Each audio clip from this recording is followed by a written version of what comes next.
Orang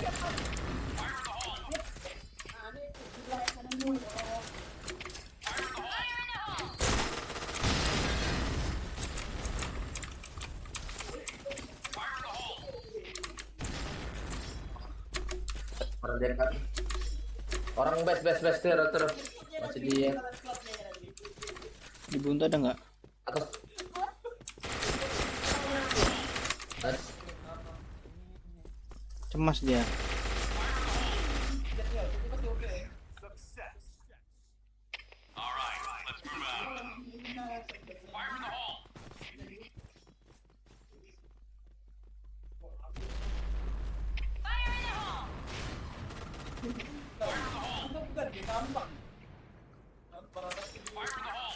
Masih di panggung kan?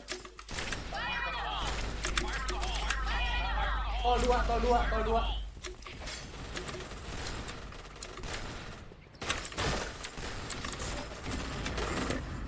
Kalau merah.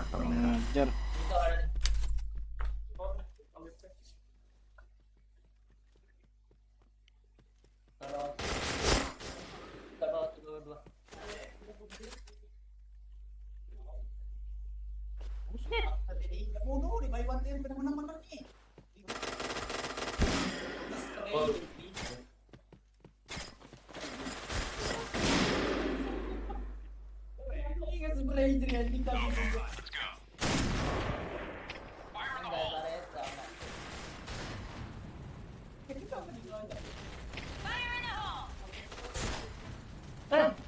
Orang lu maju mid. Sorry, sumpah sorry. Mid maju. Itu. Ayo. Orang mid kan jos. Dah, turun aja. Naik. Udah itu. Mana deh? Wah. Tong tuh. Mid. Ada masuk Ben. Waktu aja. Ada. Oh, gila.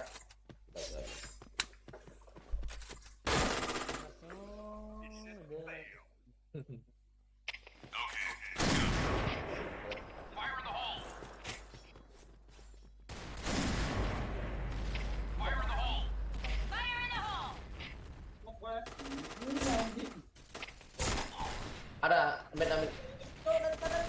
maju ular. Mid maju ular.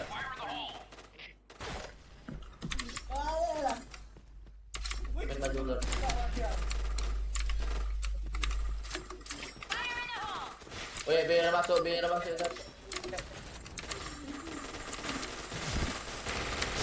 Anjing. JP.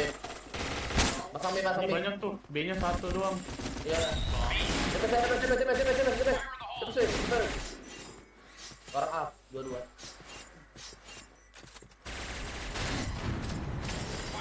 Lah.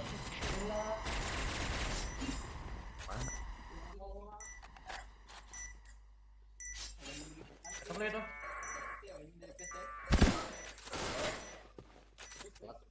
Lah. Kurang keras, Bang. Oke.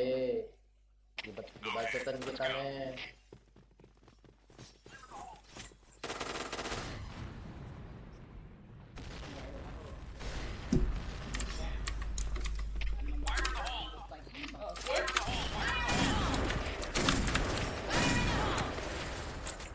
Wah, reportannya bisa nyampe situ anjing.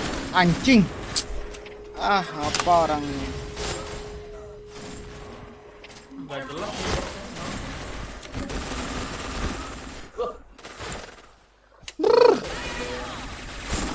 Mak.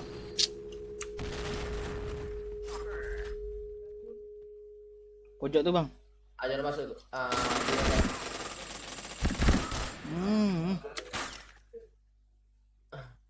Ada cheat ya? Mission failed.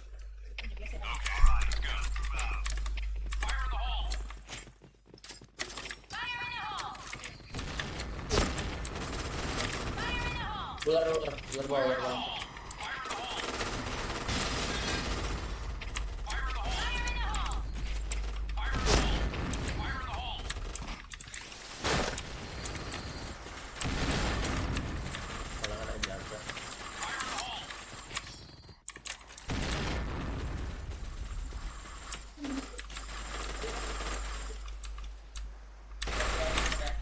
Ada nih bang. Dia. Monyet lah.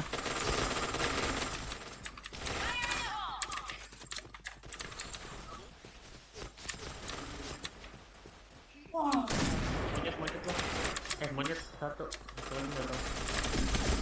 Anjing.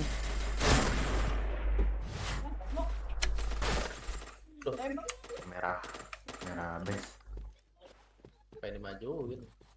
Keculik semua kita. Tanah aja Jos. Orang teror nih, Banggung. DP-nya udah mati. Karaular. Ini dapat. Bang ular nih. Bisa di mid B. Apa jaga B. Ayo untuk metro kelima dia anjing. Orang min. Di kanan, nyender, ular bawah. Di kanan nih Jos. Oh di mana Jos? Beda. Orang ular. Jepak. Yes. Bang ini apa? 90. Orang tahun kedua tuh ya. Ya pakai WP, jangan pakai itu. Gampang dah. Oh, pakai. Mena.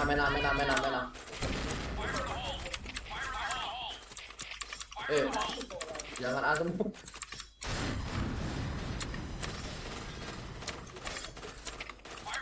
B. Ini bang, masuk. Masuk. Hanya 2 orang.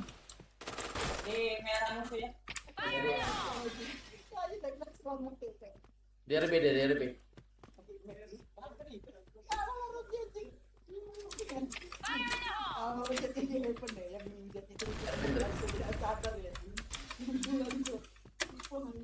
Ada nggak?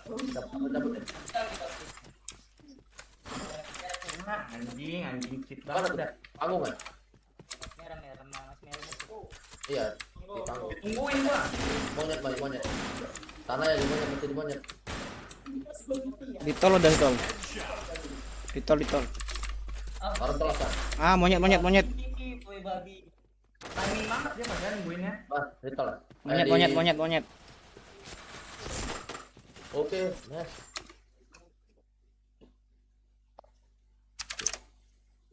Mission success.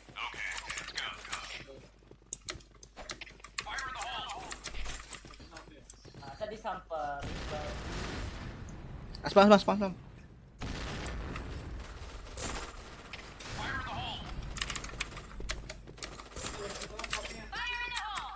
Tarik.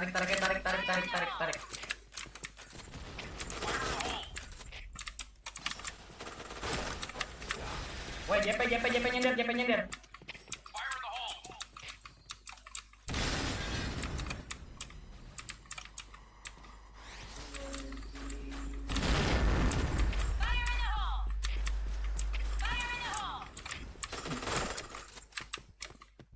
DK masuk. Shot.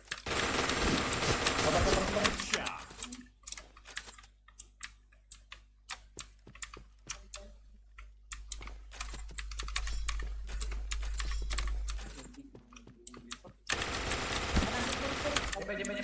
Kiri. JP. Ya. Mati.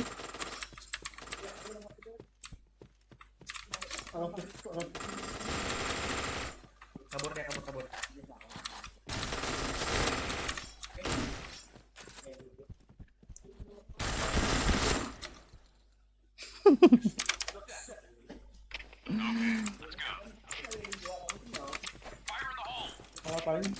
Paling dibuka gitu. Ular baja. Ya. Ular naik. JK yang rame tuh, JK. Sekarang ya.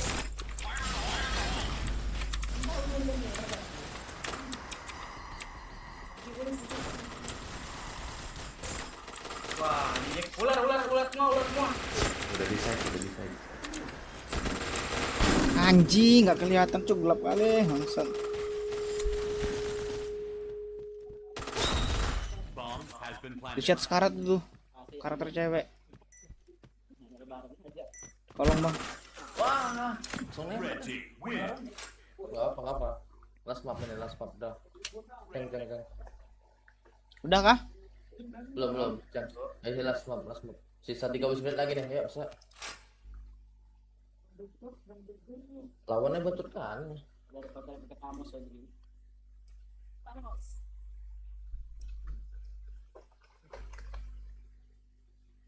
Oh, tinggal aman lagi nih. Aman cuy, tinggal segini.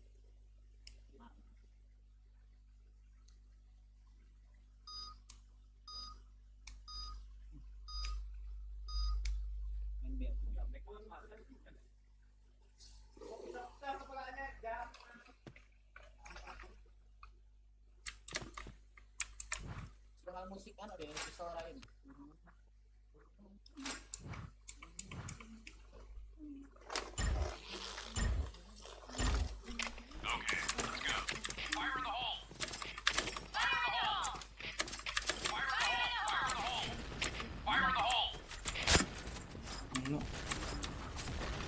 Anjing bomnya luan ya bang.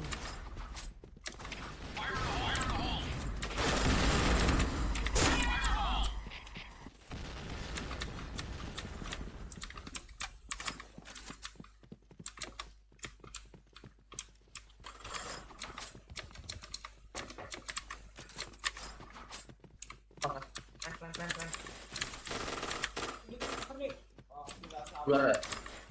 Bomb has been planted. Anjing. Mar tuh. Jangan lawan Mar tuh.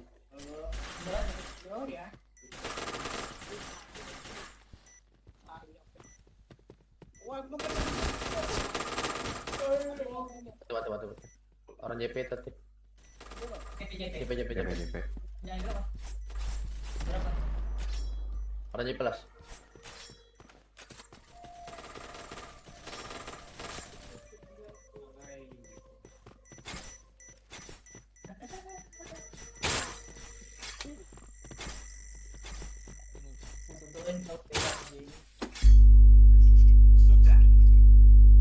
All right, let's move out. Fire in the hole. Fire in the hole. Fire in the hole. Fire in the hole. Fire in the hole. Tak boleh bom lah. Mana tuh? Tuh di atas deh. Ikannya maju.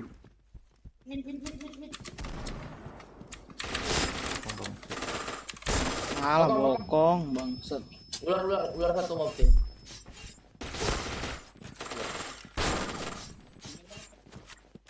Ada Asun. Luar.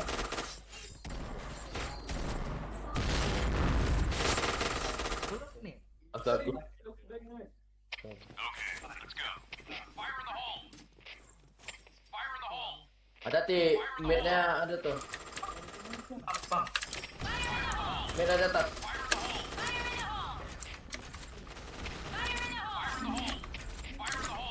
JP ada nih.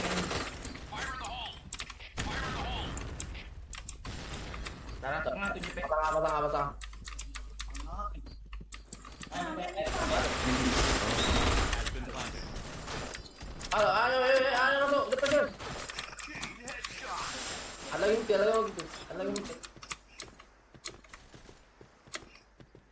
Cepet.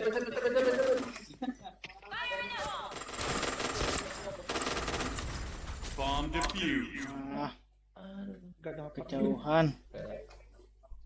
Mission failed. Okay, let's go. Fire in the hole. Fire in the hole. Fire in the hole. Fire in the hole. Fire in the hole. Kolong Jos. Fire in the hole. Udah keluar kolong ya. Pasang ya. Fire in the hole. Bomb has been planted. Fire in the hole. Fire in the hole. Fire in the hole.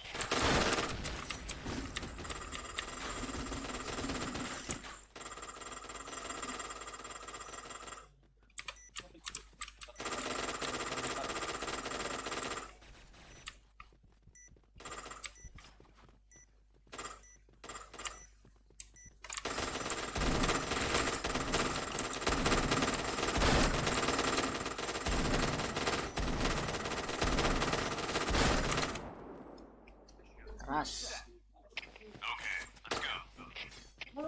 Orang-orang main tuh ya. Tapi Fire in the hole. Pokoknya jikanya gue tabrak ya. Fire in the Oke, hole. jika tadi nyabrak. ular ya. Kolong. Ular dua. Anjing, tembus ular. Sulit. Dia nembak kaki kenanya kepala anjing. Aktif dia.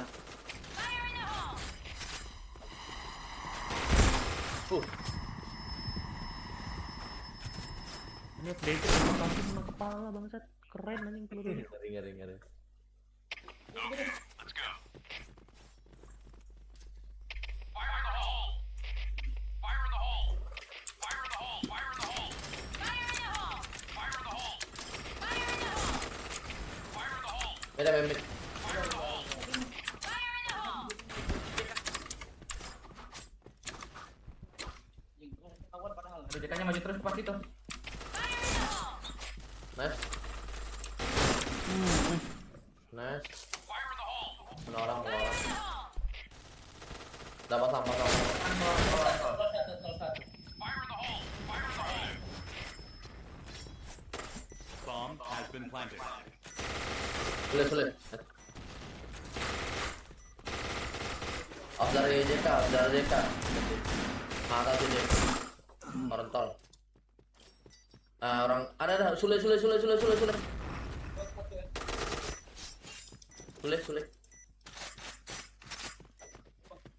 Mana nih? JK. Tan uti.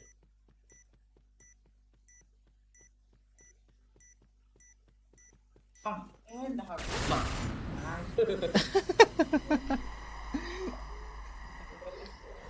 Mission success. Okay, let's go.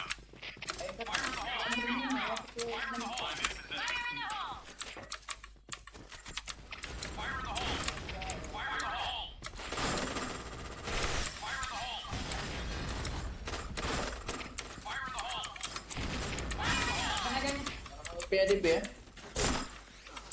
Ada Andre. Oh, bentar. Nah, Plan A. sama. Di tol satu, Andre. Bomb Depan deh. headshot. Mana. Bokong dong, jika. JK. Nice.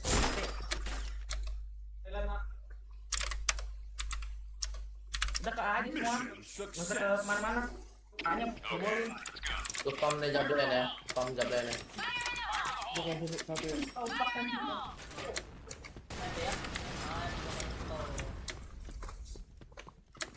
Sulit. Sulit.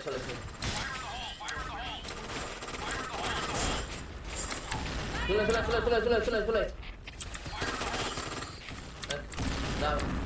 Yes. Mati cek. Mainin. Mainin. Jangan kill. Bomb has been planted. Gitu ya. Jangan hit lagi. Nih kita mainin depan matanya nih. Nih, gas. Piso. Bangsat. Udah lah, lanjut. Lagi enggak kalau main Red aja lah. team win. Udahlah. Aku. Udahlah. Jos. Nanti OT episode Jos ya. Oke. Nah, ini gue kasih stop ya. Aku upload ya. Assalamualaikum. Salam, tiki. Thank you duluan. Tiki guys.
bosku, assalamualaikum warahmatullahi wabarakatuh. Nah bosku, hari ini bosku kita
nah bosku,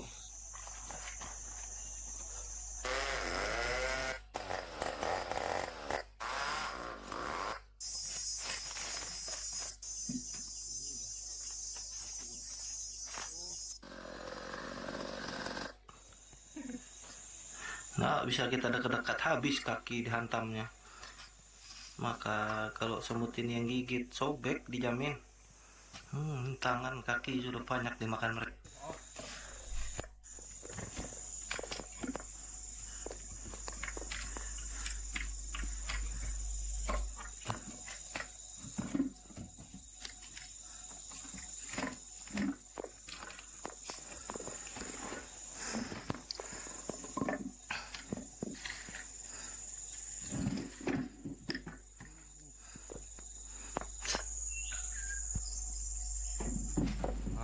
Aman dah tuh. Baik teman-teman, ini ada golok tetangga sudah 3 bulan belum tinggal di Amplat, Kawat Kuningan.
cicit kita besar kemungkinan nggak tahu kita ini siapa. Sekarang aku tanya kamu, kamu masih ingat nggak nama kakekmu itu? Ini sebenarnya hidup ini apa sih? Ya cuma proses. Hari demi hari lewat, tiba-tiba tua. Terus yang selesai, nggak ada satupun barang yang benar-benar milik kita. Yang benar-benar punya kita itu cuma momen-momen waktu kita masih hidup. Makanya di sisa hidup ini, jangan terlalu berharap nanti anak itu yang bisa diandelin itu ketika udah kesadaran sendiri. Selama masih sehat, anak bisa yang bebas. Jadi ya hidup yang benar, baik sama diri sendiri. Karena cuma itu yang bikin perjalanan kita ini kasih.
Coba gendong-gendong, lihat aja gendong-gendong. Gendong-gendong aja.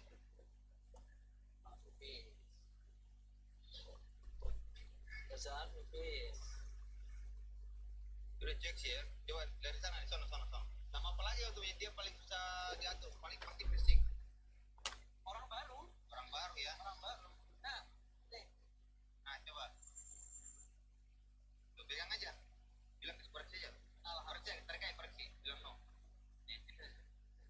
Kayak gini aja nanti. No.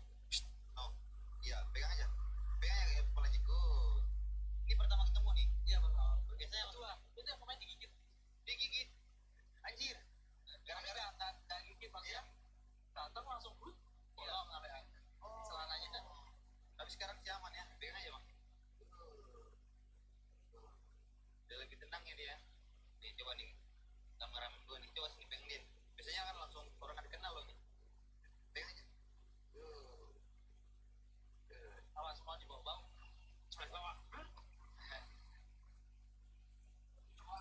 Kalau ya saya Kapolda kamu, Mas Kapolda, Anda tidak bakalan sampai di Komisi 3 dan saya sudah berhentikan Anda.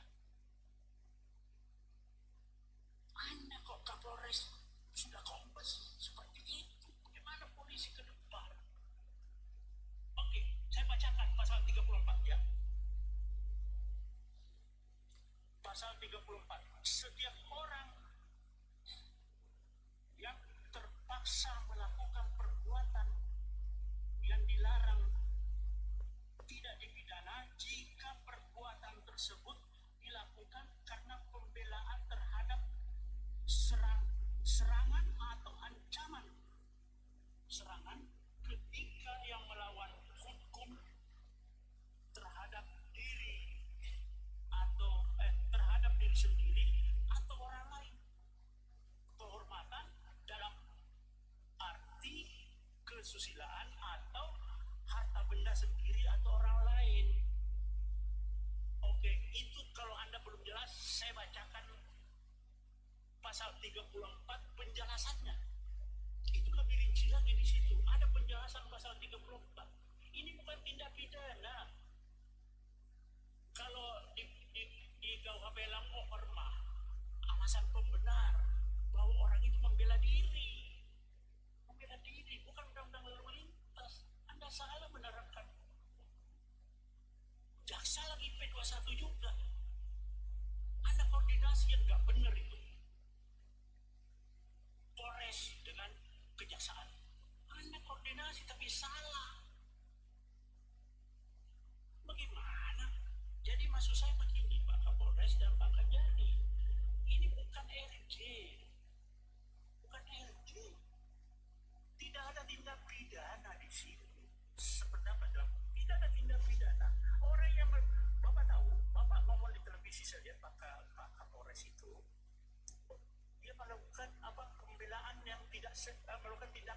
tidak seimbang. Bapak tahu apa yang yang jambret itu tidak ada istilah di KUHP. Itu adalah pencurian dengan kekerasan.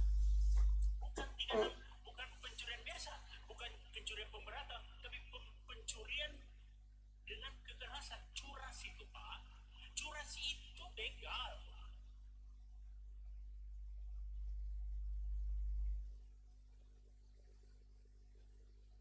Kalau ya saya Kapolda kamu, masih Kapolda, Anda tidak bakalan sampai polisi 3. Aku bukan mainan, aku layar yang membuat otak anak rusak. Aku diberikan saat otaknya belum siap, belum bisa bicara, belum bisa mengatur emosi, belum bisa memilih. Aku mengajari otak kecil itu satu hal.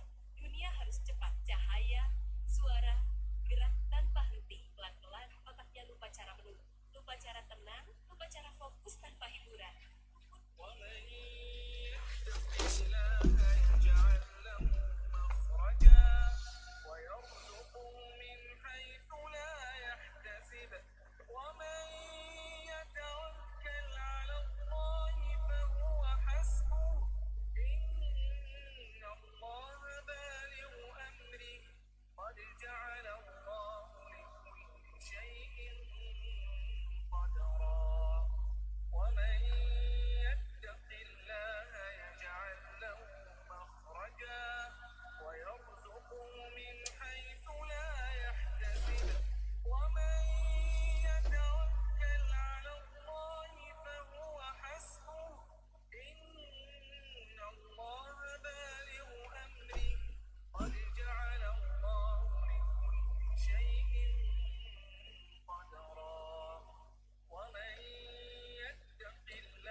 Yuk, chat. Kena yuk. Teman yang beri. Belum. Dibanggakan nih. Setelah video, bantu kamu bikin scene gambar plus pro. Buat kita prank abang tuh yuk, gas. Bang standar ya bang standar. Kena 1. Boleh lagi yuk. Bang standar bang. Oh ya standar, makasih ya deh.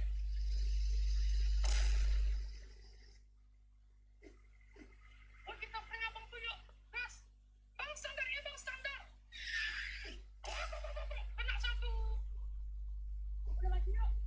Bang standar bang. Oh ya standar, makasih ya deh.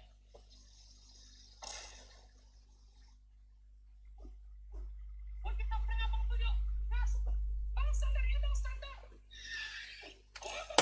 Kena 1.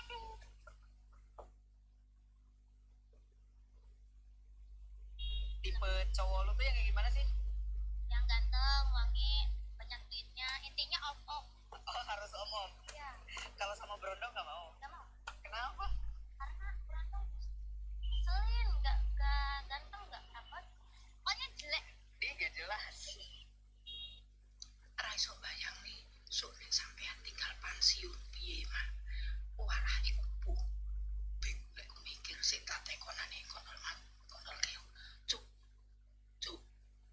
Cuk. Ayo kau lah. Yuku le, haji le, muncul hongkong le ngopan uki.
Pernah kita lihat sebelumnya.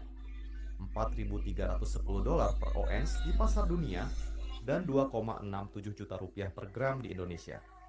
Angka yang luar biasa tinggi, bahkan membuat banyak orang mulai bertanya-tanya, apakah ini saatnya menjual emas atau justru saat terbaik untuk menambah. Tapi di balik lonjakan harga ini, ada satu sinyal besar yang mulai muncul. Sebuah tanda yang bisa jadi penentu arah pergerakan emas dalam 3 hingga 6 bulan ke depan. Sinyal ini pelan-pelan terbentuk, nyaris tak terlihat oleh mata yang hanya melihat grafik harga. Namun bagi yang jeli, pola ini bisa menjadi pembeda antara peluang besar atau jebakan mahal. Apakah kita sedang berdiri di puncak sebelum harga terkoreksi, atau justru di awal dari kenaikan yang lebih tinggi lagi? Kita akan bahas pelan-pelan dari faktor global, ekonomi Indonesia, hingga strategi dan risiko yang sering luput diperhatikan.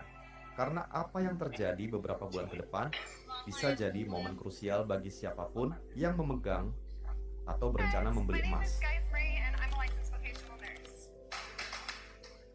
Kalau kita lihat kondisi dunia saat ini, segalanya seperti sedang berjalan di atas garis tipis. Inflasi di Amerika dan Eropa belum benar-benar turun, sementara bank sentral masih terus memainkan suku bunga sebagai rem dan gas dalam waktu bersamaan. Ketidakpastian ini membuat investor global mulai kembali melirik aset aman, dan disinilah emas kembali bersinar.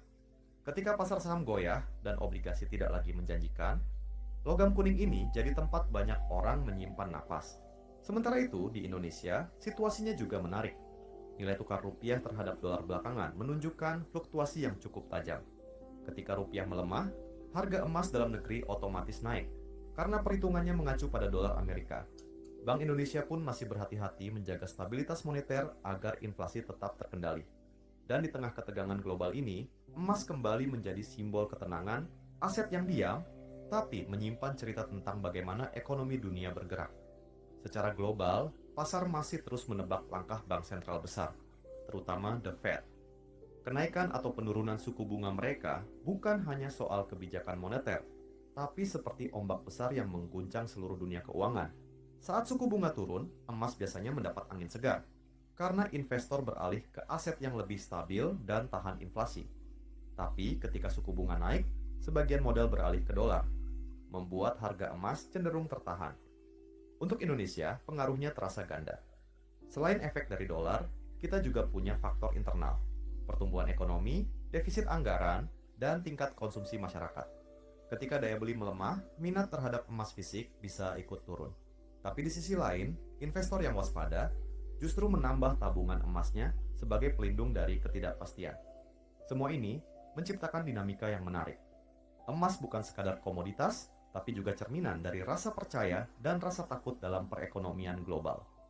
Sebelum kita bicara soal prediksi harga emas, ada satu hal penting yang sering dilupakan. Emas tidak bergerak sendirian. Ia menari mengikuti irama besar ekonomi dunia, inflasi, kebijakan moneter, geopolitik, bahkan perubahan iklim bisa memengaruhinya. Ketika dunia dilanda perang atau krisis, emas naik bukan karena logamnya berubah, tapi karena manusia berubah. Berubah cara pandang, berubah rasa aman, berubah prioritas. Begitu juga di Indonesia. Ketika masyarakat mulai cemas terhadap kondisi ekonomi, mereka mencari bentuk jaminan nilai di tengah ekonomi yang penuh ketidakpastian.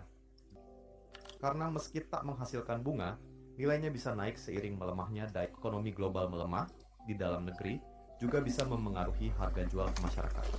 Tambang, logistik, dan margin dari lembaga penjual seperti Pegadaian atau Antam, semuanya punya peran. Namun yang paling sering memicu perubahan justru adalah psikologi pasar. Saat masyarakat mendengar kabar harga emas naik, banyak yang ikut membeli tanpa perhitungan. Lalu ketika harga terkoreksi sedikit, panik pun muncul. Pergerakan harga emas kadang bukan soal data, tapi soal emosi manusia. Antara rasa takut kehilangan dan keinginan untuk aman. Dan itulah mengapa memahami faktor-faktor ini penting sebelum memutuskan kapan harus beli, tahan, atau jual. Kalau kita bicara tentang 3 bulan ke depan, kita sedang melihat fase yang krusial. Saat ini harga emas dunia berada di sekitar 4.310 dolar Amerika Serikat per ons, dan di Indonesia mencapai 2.670.000 rupiah per gram. Angka ini bukan sekadar catatan statistik, ini adalah tanda bahwa pasar sedang berada di persimpangan besar. Dengan kondisi global yang masih penuh tekanan, inflasi tinggi, ketegangan geopolitik, dan perlambatan ekonomi di beberapa negara, banyak analis memperkirakan harga emas akan bergerak stabil, cenderung naik dalam jangka pendek. Kenaikan mungkin tidak spektakuler, tapi bisa mencapai 50.000 hingga 150.000 rupiah per gram dalam 3 bulan ke depan, terutama jika dolar melemah atau suku bunga mulai turun. Namun, kita juga harus jujur melihat sisi lainnya. Jika data ekonomi Amerika tiba-tiba menguat, maka The Fed bisa menahan penurunan suku bunga, dan itu bisa membuat harga emas terkoreksi. Jadi, dalam 3 bulan ke depan, pasar emas seperti menahan napas, menunggu arah pasti dari kebijakan global. Meski banyak yang optimis, emas juga tak luput dari potensi koreksi jangka pendek. Dalam skenario lain, jika rupiah menguat tajam karena ekspor meningkat atau arus modal asing masuk deras, harga emas lokal bisa sedikit tertekan, bahkan saat harga dunia masih tinggi. Di sisi lain, bila dolar Amerika tetap kuat, maka harga emas dunia bisa stagnan di kisaran saat ini, membuat pasar bergerak sideways.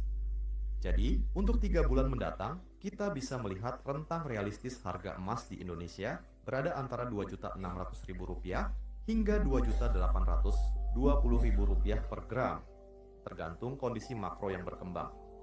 Para investor yang sabar mungkin melihat periode ini sebagai waktu untuk menambah posisi kecil, bukan untuk mengejar keuntungan besar, tapi untuk mempersiapkan diri menghadapi potensi kenaikan lebih tinggi di semester depan. Karena dalam dunia emas, yang penting bukan seberapa cepat harga bergerak, tapi seberapa siap kita membaca arah angin sebelum pergeseran besar benar-benar terjadi. Sekarang kita geser pandangan ke jangka waktu yang sedikit lebih panjang, 6 bulan ke depan. Di horizon ini, banyak indikator yang memberi sinyal bahwa peluang emas untuk naik masih terbuka lebar.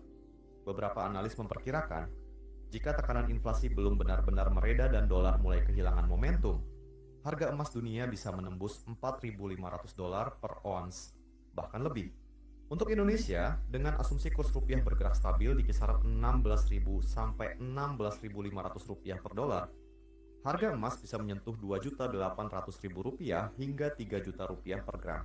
Namun, ini bukan jalan lurus ke atas. Akan ada fase naik turun, mungkin koreksi kecil di tengah jalan. Tapi arah besarnya tetap mengarah positif, terutama bila bank sentral mulai melonggarkan kebijakan moneter. Artinya, 6 bulan ke depan bisa jadi fase transisi penting, dari ketidakpastian menuju peluang baru. Dan bagi yang mampu membaca momentum ini, setiap fluktuasi harga bukan ancaman, tapi kesempatan. Banyak orang membeli emas hanya karena mendengar kabar harga sedang naik. Padahal, langkah paling penting sebelum membeli emas bukan soal waktu, tapi soal tujuan. Apa alasan kamu membeli emas?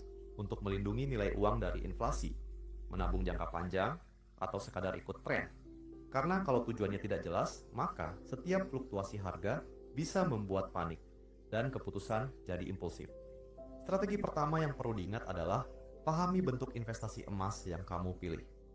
Apakah kamu lebih nyaman dengan emas fisik seperti batangan dan perhiasan, atau emas digital melalui tabungan emas dan ETF? Emas fisik memberi rasa aman karena bisa dipegang, tapi butuh biaya penyimpanan dan waktu jual beli. Sementara emas digital lebih praktis dan liquid, namun butuh pemahaman terhadap platform yang kamu gunakan. Dengan tahu tujuan dan bentuk investasimu, kamu sudah selangkah lebih siap dibanding mereka yang hanya membeli karena takut ketinggalan. Emas itu bukan sekadar benda berharga, tapi alat strategi keuangan yang butuh perencanaan. Salah satu kesalahan paling umum dalam investasi emas adalah membeli sekaligus dalam jumlah besar, berharap harga akan langsung naik. Padahal, tidak ada yang bisa memprediksi waktu terbaik dengan tepat. Karena itu, strategi yang lebih bijak adalah menggunakan pendekatan dollar cost averaging, membeli sedikit demi sedikit secara berkala. Dengan cara ini, kamu tidak perlu stres memikirkan kapan harga tertinggi atau terendah, karena nilai pembelianmu akan rata dalam jangka panjang. Selain itu, perhatikan juga alokasi portofolio. Idealnya, emas tidak lebih dari 10-20% dari total aset investasimu. Terlalu sedikit, efek perlindungannya kurang terasa. Terlalu banyak, kamu kehilangan peluang dari aset lain yang tumbuh lebih cepat. Dan yang tak kalah penting, tetap sabar. Emas adalah permainan waktu, bukan kecepatan. Mereka yang mampu bertahan dan konsisten biasanya justru menuai hasil terbaik ketika pasar sedang bergejolak. Selain soal kapan membeli, kamu juga harus punya rencana kapan mengambil keuntungan. Banyak investor pemula hanya tahu cara membeli emas, tapi tidak tahu kapan harus menjualnya. Padahal, strategi keluar sama pentingnya dengan strategi masuk. Misalnya, tentukan batas target. Jika harga naik 10-15% dari posisi beli, mungkin saatnya menjual sebagian dan amankan profit. Tapi, kalau harga turun sedikit, bukan berarti langsung panik. Justru bisa jadi peluang menambah kepemilikan dengan harga lebih murah. Hal lain yang penting adalah memantau faktor-faktor kunci seperti inflasi, suku bunga, dan nilai tukar rupiah. Emas bergerak karena faktor itu, bukan karena rumor di media sosial. Dan terakhir, tetap disiplin dengan rencana yang kamu buat. Karena dalam investasi emas, keuntungan bukan datang dari keberuntungan, tapi dari konsistensi membaca sinyal dan kesabaran menunggu waktu yang tepat. Banyak orang berpikir emas itu selalu naik. Padahal, kenyataannya tidak sesederhana itu.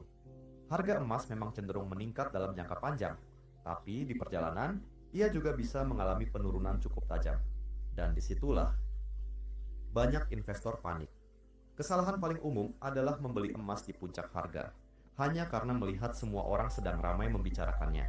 Ketika harga mulai turun sedikit, kepanikan muncul, lalu dijual rugi. Siklus ini terus berulang.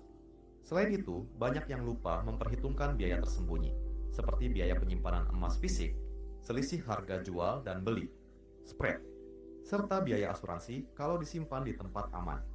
Hal-hal kecil seperti ini sering diabaikan, padahal sangat memengaruhi keuntungan bersih. Intinya, investasi emas bukan sekadar menunggu harga naik, tapi juga soal mengelola ekspektasi dan emosi. Karena justru disinilah ujian sebenarnya, bukan melawan pasar, tapi melawan diri sendiri. Salah satu kesalahan yang sering tidak disadari adalah tidak melakukan diversifikasi. Banyak orang menaruh seluruh uangnya hanya pada emas, merasa itu paling aman. Tapi kenyataannya, tidak ada investasi yang benar-benar bebas risiko.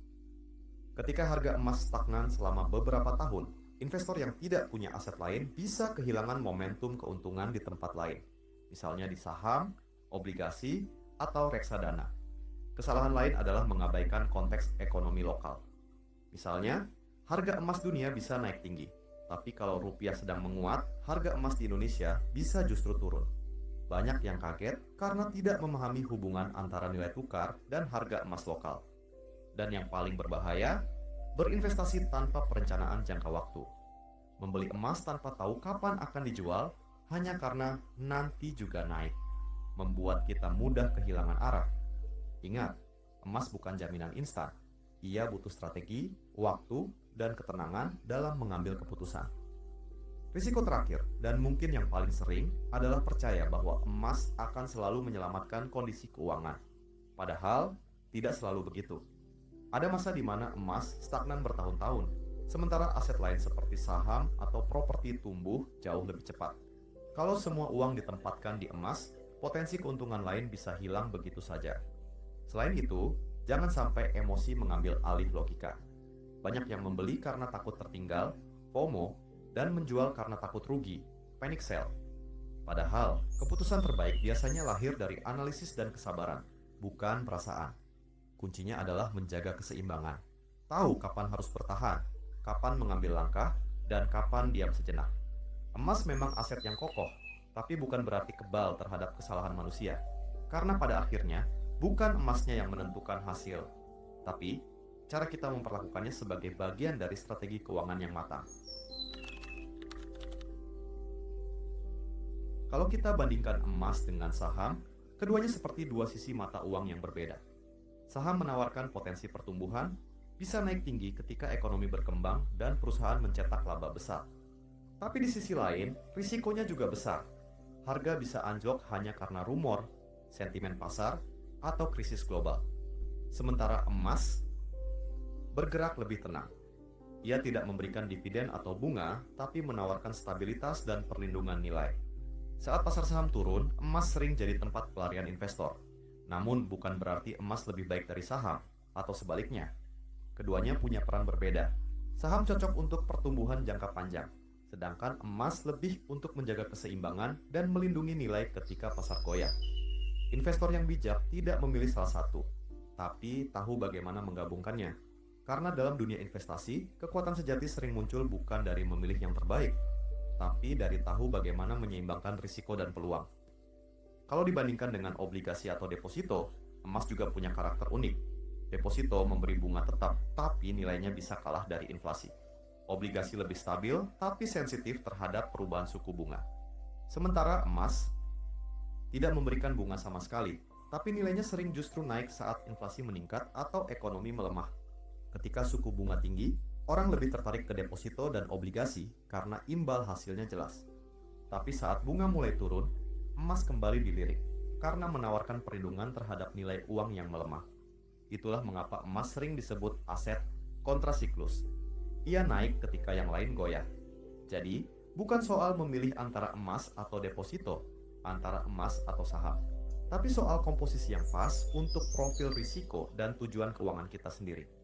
Karena setiap instrumen punya waktunya sendiri untuk bersinar, dan emas selalu menunggu giliran dengan sabar. Kalau kita lihat lebih dalam lagi, emas juga punya kelebihan yang sering terlupakan, yaitu rasa aman psikologis. Tidak seperti angka di layar aplikasi investasi, emas fisik bisa digenggam, dilihat, dan disimpan. Itu memberi rasa tenang bagi banyak orang, terutama saat dunia terasa tidak menentu. Namun, rasa aman ini juga datang dengan konsekuensi. Menyimpan emas fisik butuh tempat yang aman, biaya tambahan, dan waktu untuk menjualnya kembali. Sementara investasi non-fisik seperti tabungan emas atau reksadana emas jauh lebih praktis, tapi tidak memberi sensasi memegang kekayaan secara nyata. Jadi, setiap bentuk investasi punya nilai dan rasa yang berbeda. Dan disinilah kuncinya. Emas bukan pengganti dari investasi lain, melainkan pelengkap. Ia memperkuat fondasi keuangan kita saat badai datang. Sementara instrumen lain memberi pertumbuhan saat langit kembali cerah. Keduanya bisa berjalan berdampingan selama kita tahu perannya masing-masing. Kalau kita melihat lebih jauh ke depan, arah harga emas tidak hanya ditentukan oleh ekonomi hari ini, tapi juga oleh perubahan besar dalam sistem keuangan dunia. Banyak analis global memprediksi bahwa emas bisa mencapai level baru dalam beberapa tahun mendatang. Bukan karena spekulasi semata, tapi karena pergeseran yang sedang terjadi di balik layar. Bank-bank sentral terus menambah cadangan emas, menggantikan sebagian posisi dolar dalam simpanan devisa mereka. Fenomena ini bukan tanpa alasan. Dunia perlahan mulai mencari keseimbangan baru di tengah ketegangan geopolitik dan ketidakpastian mata uang. Selain itu, meningkatnya ketidakpastian di sektor teknologi dan utang negara-negara besar mendorong investor besar memilih emas sebagai asuransi global. Tren ini memberi sinyal kuat bahwa peran emas tidak akan pudar. Justru bisa semakin penting di masa depan, bukan hanya